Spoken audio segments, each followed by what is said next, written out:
Now to react, Economist Steve Moore. Steve, there are many reasons people are leaving blue states. Crime is one, taxes are another. Businesses are going to go where they're treated well. As my colleagues like to say, money moves where it's treated better.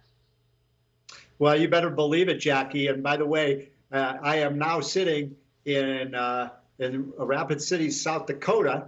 And I think you know, Jackie, that South Dakota is one of the 9 states in the country that has no income tax at all. So they don't need tax incentives. They have no income tax at all. And by the way, all I'm seeing here in South Dakota is California license plates, Illinois license plates. I mean, people coming up from all over to a place. So South Dakota is one of the fastest growing states. So is Utah and Idaho, and of course, Florida, Texas. It's not just taxes, Jackie, but that sure is a factor, especially where you are in New York. It's a 15% income tax, and it's 0 in 9 of these other states.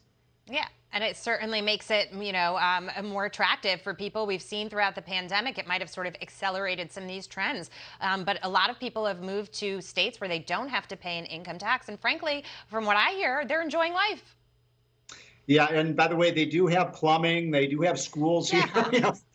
They pay their bills. In fact, they have balanced budgets because when you have more people, more enterprise. And by the way, this speaks to the stupidity of the idea of America as a nation raising its tax rates, because just as people and capital and businesses flow to these states like Florida, Texas, and Tennessee, if we raise our corporate tax, Jackie, and by the way, under the Biden plan, tell me how this makes any sense. We'll have a higher corporate tax rate than China will.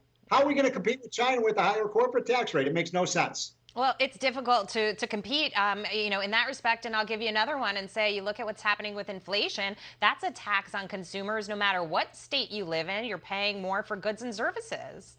You better believe it. And Jackie, my jaw just dropped when I saw Joe Biden last night say that the solution to the rising inflation is $3.5 trillion debt bill paid by printing money. I mean, that is one of the most absurd things I've heard a president say in 30 years, and I've heard a lot of crazy things said by presidents. I mean, how in the world is printing $3.5 trillion more money going to reduce inflation? It was really a very dangerous thing to be doing right now. We should actually be cutting our government spending right now and then trying to bring tax rates down. We're doing just the opposite. I think that the outlook for 2022 and 2023, if those things happen, will be significantly more negative than if we just let the economy heal on its own. This administration, this president, it almost seems like they're tone deaf. You're talking about the $3.5 trillion in spending, but he's also on the record just saying to businesses, to restaurants, well, pay more. I mean, some of these businesses can't afford to do it. But I want to bring this inflation point, out one step further, because the consumer goods giant Unilever, that's the maker of Dove soap, Hellmann's mayonnaise, right? Household products, accelerating price hikes. And now Whirlpool is saying it's considering additional price increases. The company has already hiked prices by 5 to 12%. Steve, you hike the prices up and the companies do not take the prices down once they do it. Very good point. And, I was also disturbed by that point you just made, Jackie, about the other point that the president made last night saying, these small businesses just have to raise their wages. I mean, this comes from a guy in administration where I don't think anybody of the top 20 people in the administration have any business experience at all. And it shows. I mean, if they knew anything about small businesses and restaurants and small stores, they would know that these small businesses operate on very thin profit margins. And if you have to continually raise their wages, you're going to put a lot of those small businesses run by men and women out of business. I mean, it was the supremely arrogant thing for this president who's never run a business to tell small businesses what they should be doing. Yeah, and it's so interesting to me because it almost seems like manipulation, right? We had the conversation about raising the federal minimum wage to $15 an hour, and of course that wasn't something that could pass Congress. But they've circumvented it by finding, with the COVID, with the spending, with the whole situation of paying people more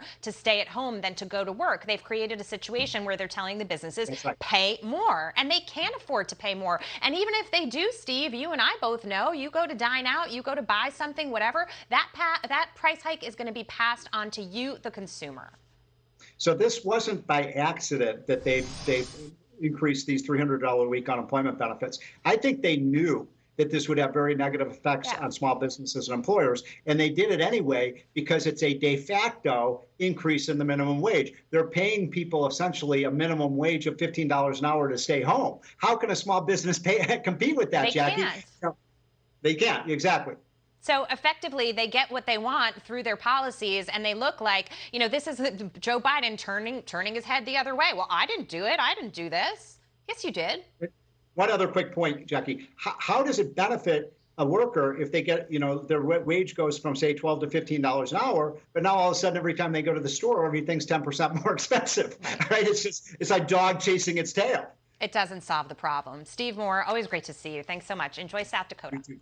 Thank you. Hey, Sean Hannity here. Hey, click here to subscribe to Fox News YouTube page and catch our hottest interviews and most compelling analysis. You will not get it anywhere else.